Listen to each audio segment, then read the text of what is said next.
वीरेंद्र प्रताप राम सागर राजभर की पहल महाराजा सुहेलदेव फिल्म्स प्रोडक्शन कृत स्मिता म्यूजिक कंपनी की प्रस्तुति।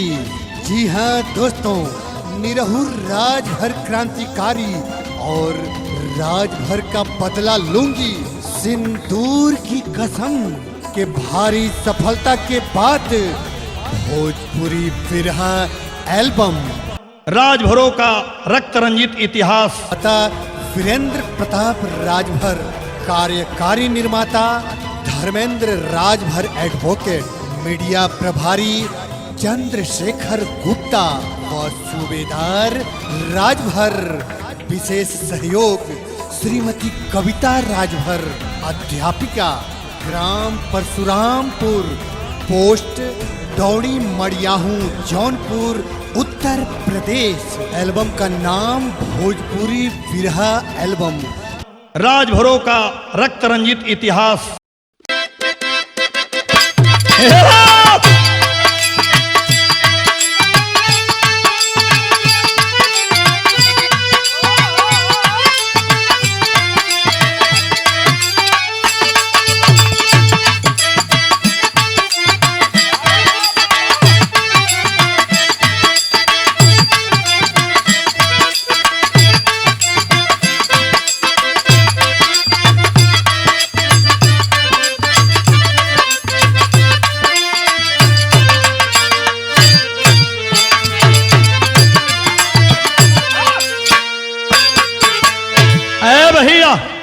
जो गीत में गाने जा रहा हूं, राजभरों का रक्त रंजित इतिहास, दलदेव के रक्त रंजित इतिहास। हमारे बीच में स्वर्गीय बेचैन राजभर जी, पालेश्वर राजभर जी नहीं रहे, गीत में उनके श्रद्धांजलि के रूप में दे रहा हूं। आचार्य शिव प्रसाद राजभर राजगुरु, मार्तंड पत्रिका के संपादक, गुरु जी के चरणों में नमन। भारतवंशी अवधेश राजभर जी के अथक प्रयास के बाद एक गीत आज गाने का मौका मिला। इतिहासकार रामचंद्र राव, भरतवंशी कैलाशनाथ राय राजभर, नगर के सेठ कतवारू सेठ प्रमोद राजभर जी इतिहासकार, लेक्चरर नागवंशी बहन आरती राजभर जी, अवधेश राजभर नागवंशी, राम सूरत विंद साहब, आप लोगों के प्रेरणा से कैसेट हमारी आप लोगों के बीच में जा रही है। और राजभर पंचायती मंदिर अयोध्या के बाबा भोला दास बाबा के चरणों में नमन। भूमिका के अंदर कवि भाव उठा के देने मास्टर।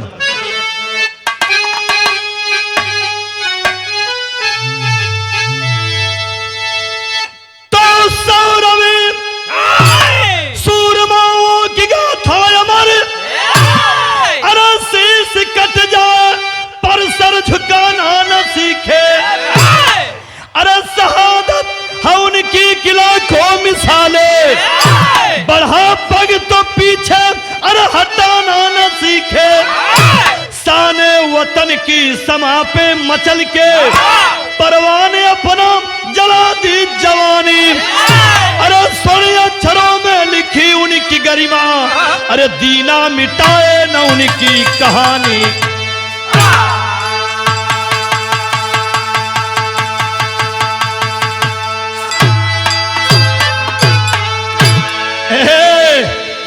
इतिहास उसी की गवाही करता है जो देश के लिए आन बान शान से मरे। गीदड़ों की कोई हैसियत नहीं होती, शेरों की औकात लिखी जाती। इतिहासकारों ने लिखा, कुछ इतिहासकारों ने यहाँ के वीर बहादुर कौम के इतिहास को दबा कर रखा, लेकिन मेरे पढ़े लिखे इतिहासकार नौजवान अपने समाज के इतिहास को खोज कर बाहर लाए। लेकिन कैसे? गजल बा।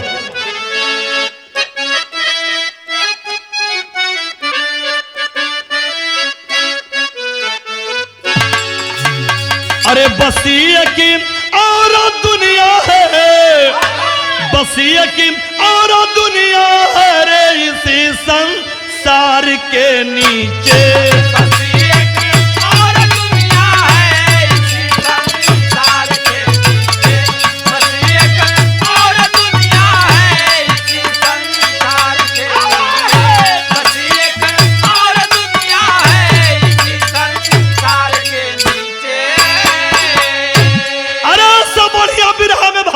भगवान का जवानी है वही जिनको रे जमाना याद करता हो। जवानी है वही जिनको जमाना याद करता है।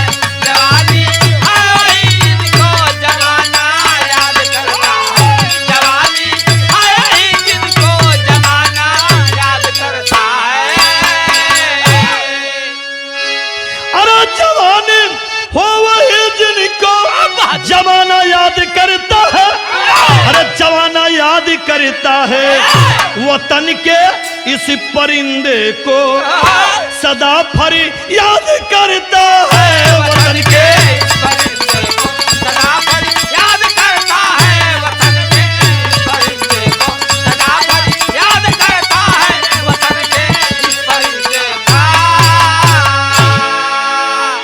जब जब इस धरती पे अत्याचार बढ़ा तब तक भगवान को किसी न किसी रूप में यहां आना पड़ा। हारमोनिया संगत मास्टर कैसे?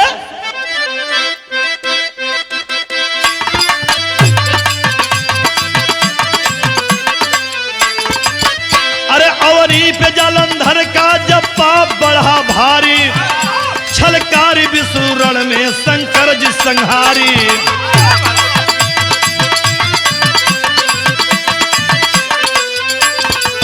अरे रावण के लिए राम का अवतार हो गया। रावण के लिए राम का अवतार हो गया। कंसा के लिए कंस द्वार संहार हो गया।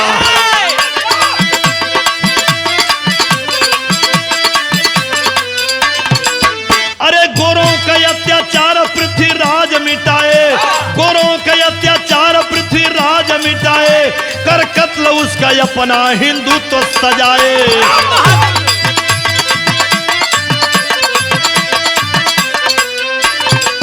अरे 9वीं सदी में गजनवी आतंक मचाया।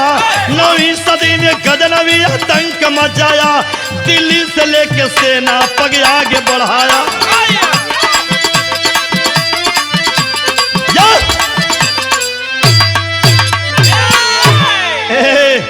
अवनी पे अत्याचार पढ़ा जलंधर का भगवान विष्णु शंकर जी संहार कर डाले। रावण का अत्याचार बढ़ा भगवान संहार कर डाले। कंस का अत्याचार बढ़ा भगवान किस संहार कर डाले। गर्व से कहना चाहता हूं अंग्रेजों का जब अत्याचार बढ़ा पृथ्वीराज मार डाले। इतना ही नहीं जब हिंदुत्व की रक्षा खतरे में आई, हिंदुत्व की रक्षा को सजा कर रखने वाला जब 9वीं सदी में गजनवी का आतंक बढ़ा, मंदिर को तोड़ते हुए आगे बढ़ा, उसे मारने वाला भगवान के रूप में अगर कोई आया तो सम्राट सुहेलदेव आए। ये जैसे हमारी कहानी की शुरुआत हो गई मास्टर। कौन तर्जबा? काचे काचे बसवा कटवला हो, अरे कटवला हो मोरे आलर जोगिया।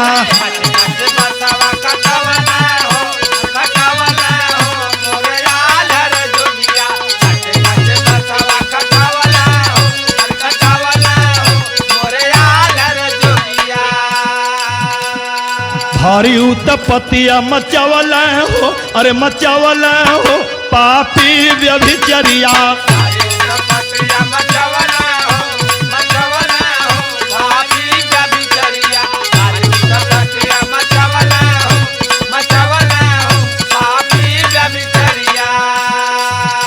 एक ही काम था, मंदिर को तोड़ना, लूट लेना, मस्जिद बनवा देना, चाहे विश्वनाथ मंदिर हो। कभी कभी इसी बनारस के धरती पे बन्नार नरेश का राज था, राजभर राजा, और 10 बार अश्वमेघ यज्ञ कराए। भार शिव के नाम से लोग जाने गए। शंकर जी के मंदिर पे दशाश्वमेध घाट बना। कभी 80 घाट पे उनका किला था। मंदिर को तोड़ करके मस्जिद बनवाते हुए जो ही आगे बढ़ा पापी तो किया क्या? हिंदुअन के मुसलिम बनावेला जबरिया।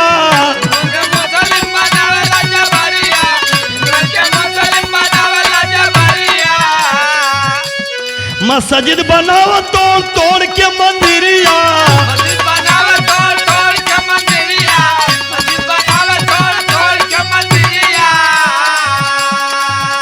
अरे बहुतन का खूनावा बहावल सरे, अरे बहावल सरे पापी व्यभिचरिया। बहुतन का खूनवा बहावल सरे, बहावल सरे पापी व्यभिचरिया। बहुतन का खूनवा बहावल सरे, बहावल सरे पापी व्यभिचरिया। शोभनाथ मंदिर को तोड़ते हुए जो ही बहराइच में पहुंचा, और हुआ क्या बाबूजी, एक लाइन तर्ज लिखल गई।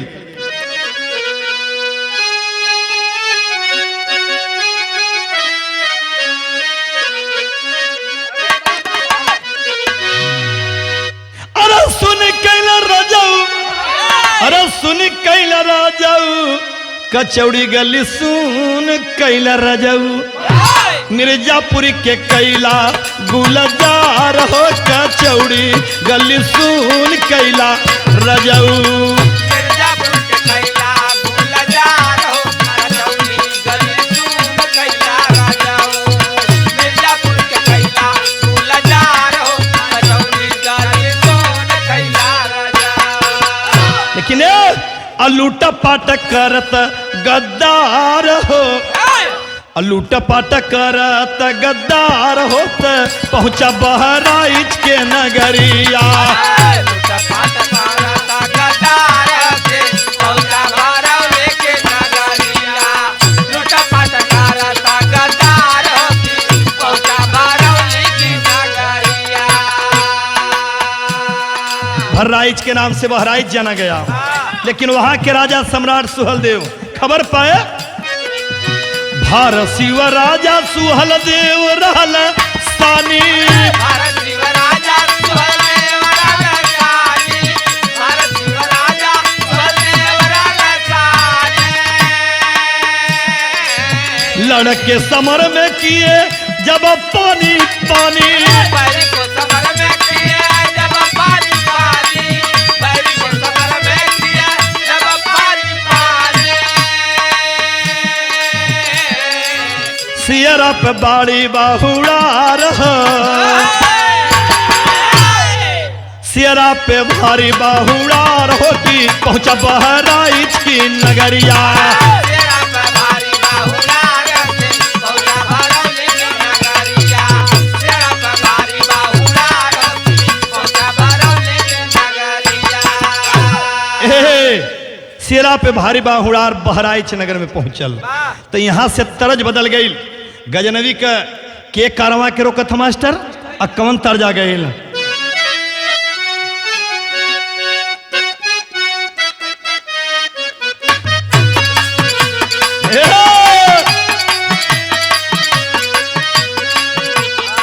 हमारे बीच में बिरहा के सम्राट गवैया स्वर्गीय बेचैन राजभर नहीं रहे। एक गीत की हमारी बेचैन भैया बड़ी झुला के गाँव हैं। छपरा सहारिया से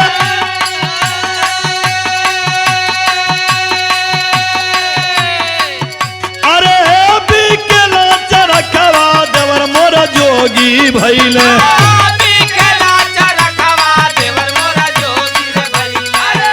बिकला चरखवा देवर मोरा जोगी रे भैला। चरखा हो मंगा दाल रे दार देवर मोर जोगी रे भैले।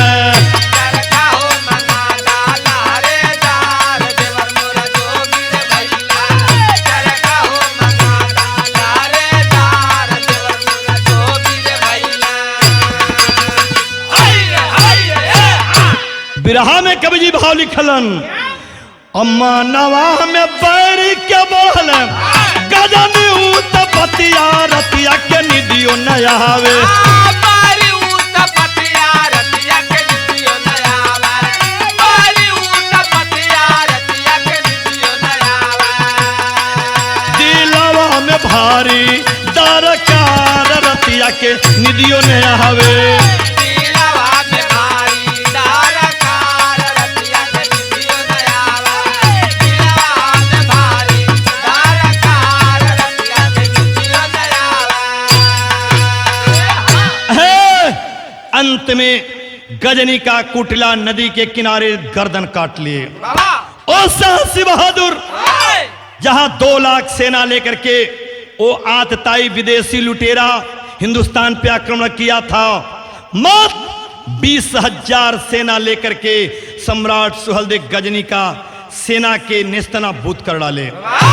कुटिला नदी खून की धारा बह निकली। ये मेरे हिंदुस्तान के शेर थे जिनके इतिहास को दबाया गया।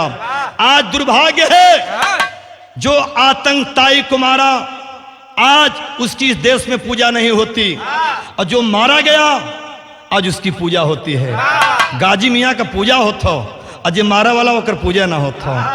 तो सबसे ज्यादा मस्जिद पर राजा भर पहुंचते उन पूजा कर अपने इतिहास के, चूंकि उन्हें जानकारी नहीं है।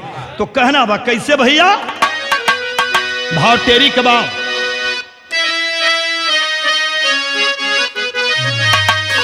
अरे जवानी चाहे माटी में मिली, अरे जबले रही जानना जाई धर्म का पानी। धीरे धीरे समय बीतता गया और 14वीं सदी आ गई। 9वीं सदी से राजभरों का हनन हुआ। धीरे धीरे उनकी जागीर लूटी गई। इसी बीच में दलपत शाह गोंड राजा जो था, सरकी शाह जौनपुरी सेना चढ़ करके दलपत शाह का हनन किया। जितने भी छोटी जातियां थी, कौम मुसलमान लूटता फानता मारता अपने राज स्थापित करता गया। संवत बीतता गया और 14वीं सदी में कौन घटना घटी मास्टर? अरे किया चढ़ाई हरदोई पे, किया चढ़ाई हरदोई पे, मिला सवर्णों का उस बार। हार गए हरदेव जंग में, पापी गर्दन लिया उतार। ए भैया अरे लगा बनाने मुसलिम सबको, अरे करता पापी अत्याचार। अरे तहस नहस कर रहा धर्म के, पानी हंस दिया उतार। अरे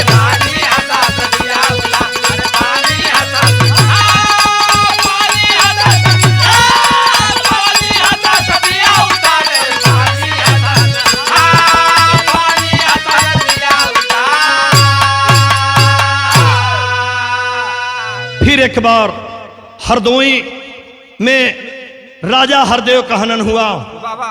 मुसलमानों से परास्त हुआ, गर्दन काटा गया। राजभर सरदार भग चले, किसी प्रकार जान बचा कर रहने लगे। फिर धीरे धीरे धीरे जितनी छोटी जातियां थी, चाहे यादव हो, चाहे लोध हो, चाहे राजभर हो, चाहे गोंड हो, चौहान हो, सारी जातियां एकत्रित, यहाँ की मूल धरोहर जो जातियां एकत्रित होने लगी। सब फिर एकत्रित कहाँ हुए बाबूजी? बाराबंकी में। किसके नेतृत्व में? एक लाइन तर्जबा कौन है मास्टर तरज? अरे कोठा ऊपर कोठरी, हलवैया का दुकान, हाथ से लड्डू छटक गए, हलवैया मोर सान। अरे क्रिया ले ला वाला मैं वही नदा।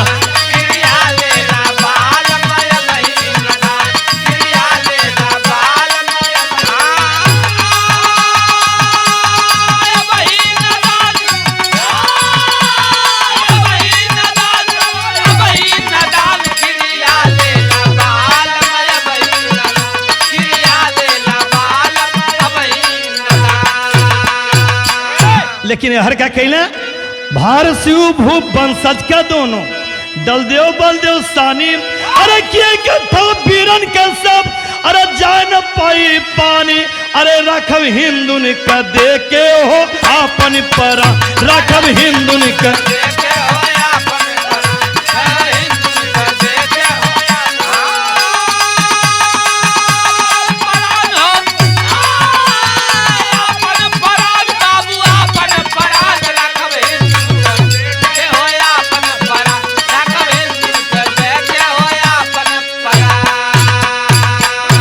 रायबरेली में भर सरदार एकत्रित भइलन। फिर एक शहर बसौलन जेकरे नाम पे रायबरेली बसल। और यह धीरे धीरे धीरे धीरे कैलन का राजपूत सैलानी बै शहर पासी गुजर सब एक हो गईलन। तो तरज आ गई कैसे मास्टर?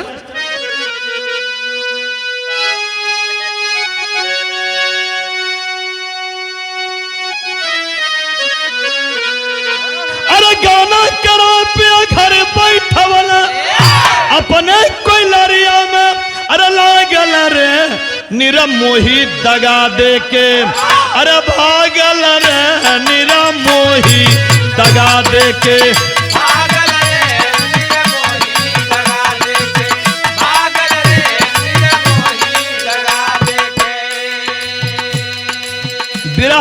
कवि जी भाव लिखलन, खून खौलत हो बीरन के और कैलन का, अरे कस के कमरिया सब कैला तूफानवा नहिया धर्मवा से, अरे लागल बा बदला के यगिनिया, जागल बा बदला के यगिनिया, जागल बा बदला का यगिनिया, जागल बा बदला का यगिनिया,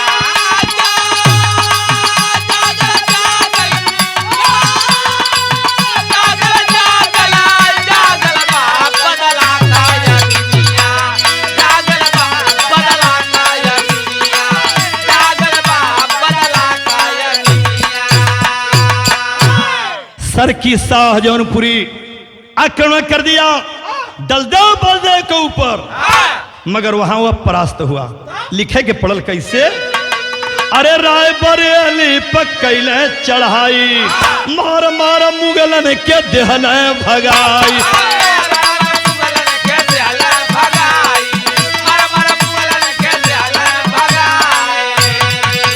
अरे झंडा विजय का फरौल जवनवा, पापी मुदैया तो भागल बा बदला का यगिनिया, लागल बा बदला का यगिनिया, जागल बा बदला का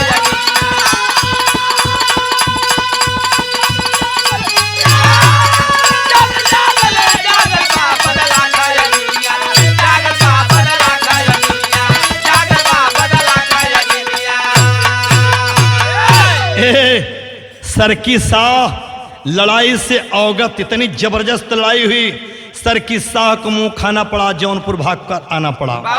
लेकिन धीरे धीरे मन में ओकरी टीस रहल के हराई। लेकिन कौन घटना घटल, ये गीत हो, हम गवनवा नहीं जा, हम गवनवा नहीं जा, नहीं न प्रीत लगल या हिरनवा, नहीं न प्रीत लगल या हिरनवा, हम गवनवा नहीं जा,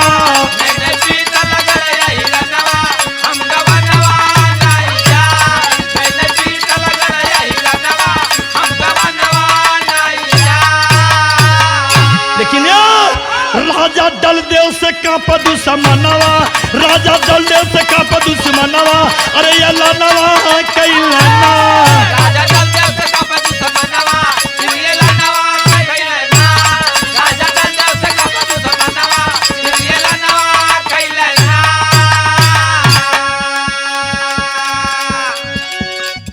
अरे कैला जबकि देखा लड़ाई, इब्राहिम सरकी से देखा ना, इब्राहिम सरकी से देखा, जाके जौनापुर में हराई, जाके जौनापुर में हराए, छिप के सर की जान बचाए, छिप के सर की जान बचाए, डंका बाजल विजय के बजनवा, डंका बाजल विजय के बजनवा, देख कैला ये लनवा, बाजल विजय का ये लनवा, देखा कैला ये लनवा, बाजल विजय का बजनवा, देखा कैला ये लनवा। ये लड़ाई सर की शाह दलदेव बलदेव ककोरन की जो हुई थी, हिंदू बनाम मुस्लिम की लड़ाई हो गई थी। एक तरफ हिंदुत्व की रक्षा खतरे में थी, एक तरफ इस्लाम हावी होने वाला था, हिंदू बनाम मुस्लिम की लड़ाई हो गई थी। लेकिन बार बार सर की शाह मुंह खा रहा था। एक घटना घटी, किया क्या मास्टर पापट में,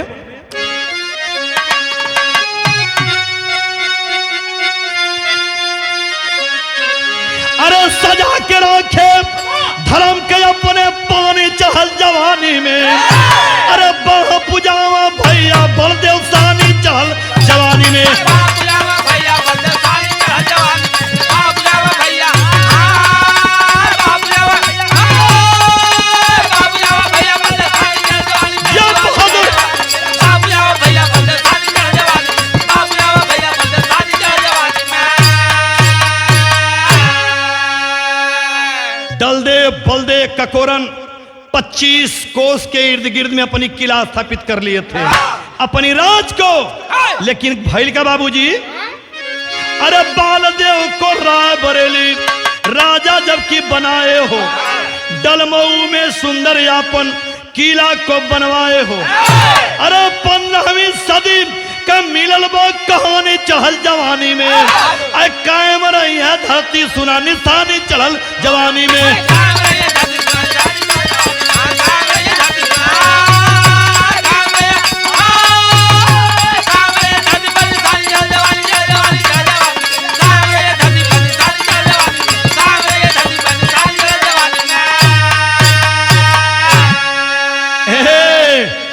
चारों तरफ जितनी भी छोटी जातियां थे एकत्रित हो चुकी थी।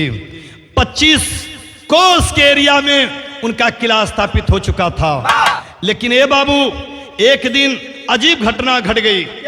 राजा जलदेव शिकार खेलने जंगल में निकले, जौनपुर की तरफ मुंह किए हैं बाबूजी।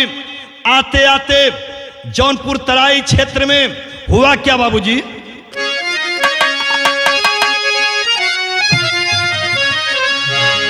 अरे एक दिन राजा डल देव खेलना शिकारवा, अरे बन के शिकारी खोजत चालाना शिकार।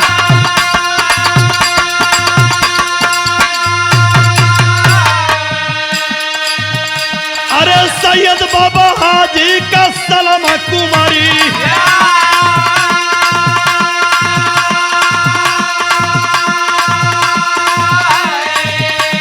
करत रहली गंगा में नव का बिहार।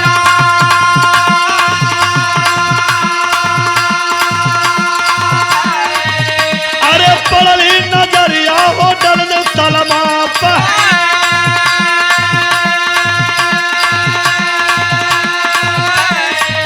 अरे मग्न हुए देख के तो सूरत निहार।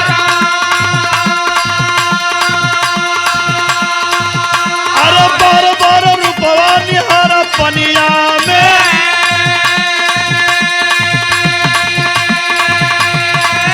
अरे तबले नौका पहुंच गई डलमऊ मझा।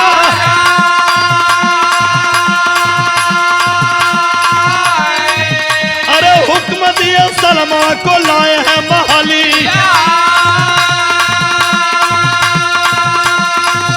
अरे याद करो पपियन के मन में अत्याचार।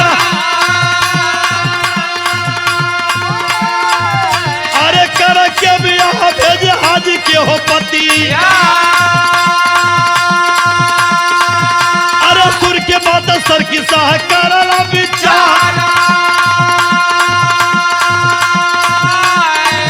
अरे याद कर सर की डल देव कबीर तैया, अरे तोड़ा जब से डाला हो केरा भी केरा।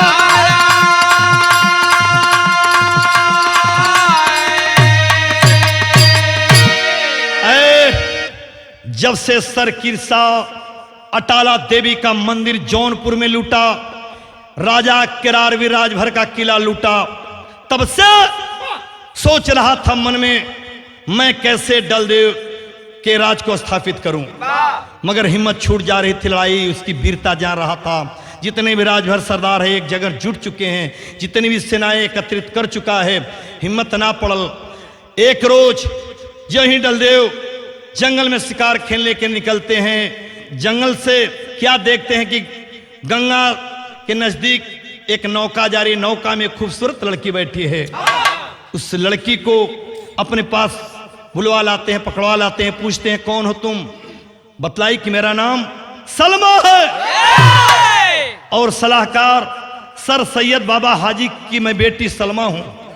जब सलमा को सुने, उसकी खूबसूरती देखे डलदेव, तो दो बात मिलती। लोग कहते हैं कि खूबसूरती पे फिदा हो गए, लेकिन मन में उनके एक ही था, जितनी भी हिंदू औरतों का हनन मुसलमानों ने किया, मैं तो ऐसा नहीं करूंगा, मगर इसे हिंदू पटरानी बना लूंगा। मन में इनके अच्छा विचार आया, महल में लेकर गए। लेकिन वह सलमा का बाप जो है सर की शाह के सामने रोने लगा, गिड़गिड़ाने लगा। इस्लाम खतरे में है, लेकिन हिम्मत नहीं पड़ रही थी लड़ाई की। पता लगाया कि कैसे इससे विजय पाया जाए, तो पता लगा होली वाले दिन राजभर राजा सम्राट के जितने भी भर सरदार होते हैं वो हथियार नहीं उठाते और शराब में चूर रहते हैं। यही मौका देखकर किया क्या पापी अंतिम लाइन में,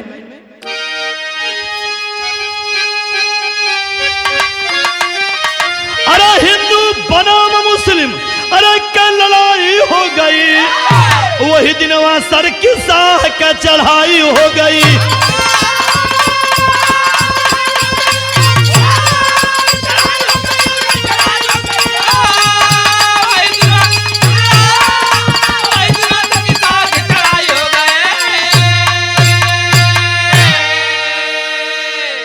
अरे पहली लड़ाई भाई सुदामापुर में भाई, पहली लड़ाई 23 किलोमीटर दूर, बाराबंकी से 23 किलोमीटर दूर सुदामापुर है। अरे पहली लड़ाई भाई सुदामापुर में भाई, ककोरण चरण में जबकि गई न मराई।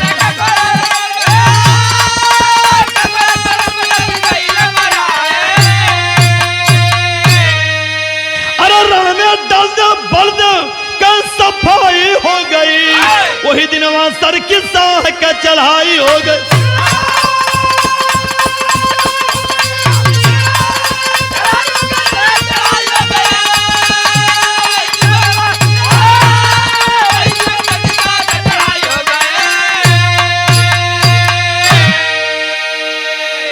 यही धोखा है। सबसे निवेदन है, होली वाले दिन शराब मत पीजिए। शराब की वजह से आपका राज पट गया तो कहना बा कैसे? अरे विजय किए साह सर की, अरे जब धोखेबाज हो, होली ना मनावे अब तक वहां का समाज हो। विधवा प्रतीक नारी का परछाई हो गई, वही दिन सर की साह का चढ़ाई हो।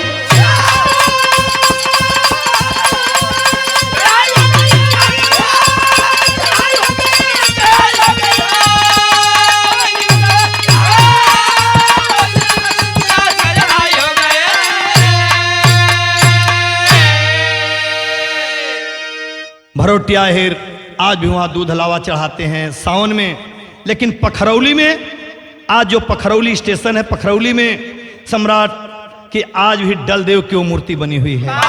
तो कहना बा कैसे? केरारवीर का किला जौनपुर में अटाला देवी का मंदिर सर की साह ने लूटा। लोग किया क्या?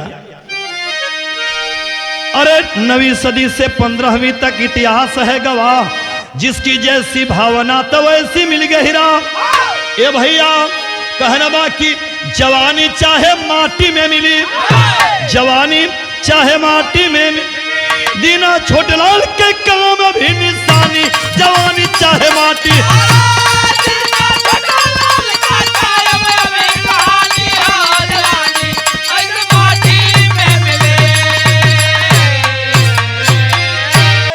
गानों को कॉलर ट्यून बनाने के लिए संपर्क करें इस नंबर पर 9766450407।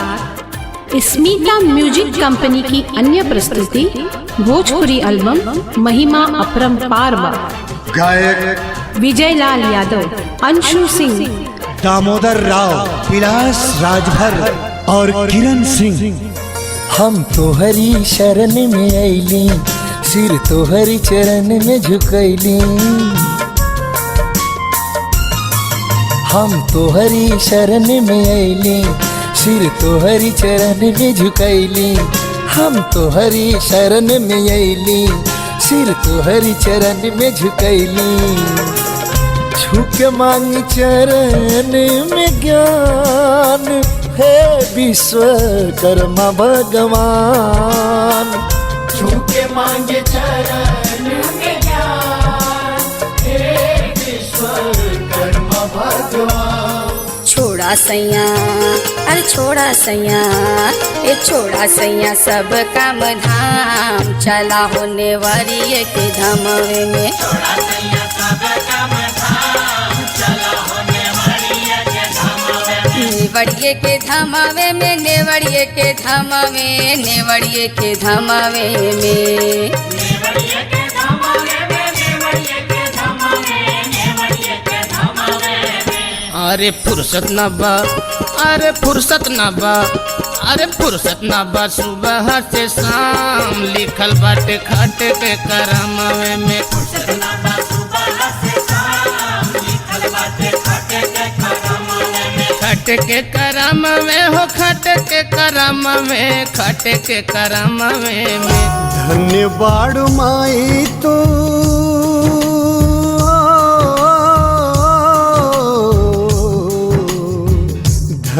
बाड़ू माई सुहेल देव जन्मा के, धर्म के रक्षा कैले वीरता दिखा के, धर्म के रक्षा कैले वीरता दिखा के। धन्य अम्बे बहिन जवन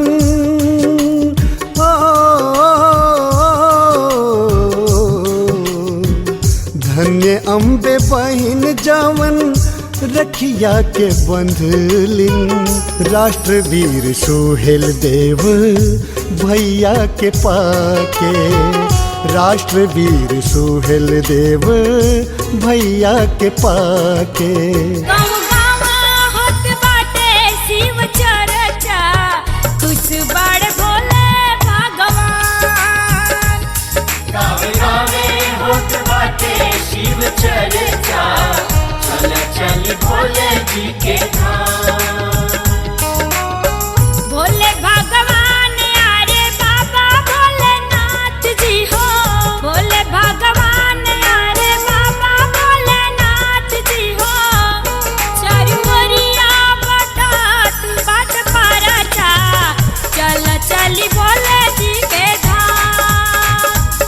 गावे गावे होत बाटे शिव चर्चा, कुछ बड़ भोले भगवान। भइल मनसा पूरा जे भी आयल दरबार बा, माई जीवदानी जी के जय जयकार बा। भइल मनसा पूरा जे भी आयल दरबार बा, माई जीवदानी जी के जय जयकार बा। वही रोवावे वाली वही हंसावे वाली महिमा अपरंपार बा। माई माई माई माई माई बेटवा करत पुकार बा। माई माई माई माई माई, बेटवा करत पुकार बा। देखी के जलसा लगल बललसा, देखी के जलसा लगल बललसा, माई अटरही धाम में। आवा चला चली हो, आवा चला चली हो, मौजन वादा गाँव में। आवा चला चली हो, मौजन वादा गाँव में। महुआ के छाँव मैया तोहर स्थानवा, महुआ के छाँव मैया तोहर स्थानवा। अम्मावा के सती माई, अम्मावा के सती माई कर कल्याणमा।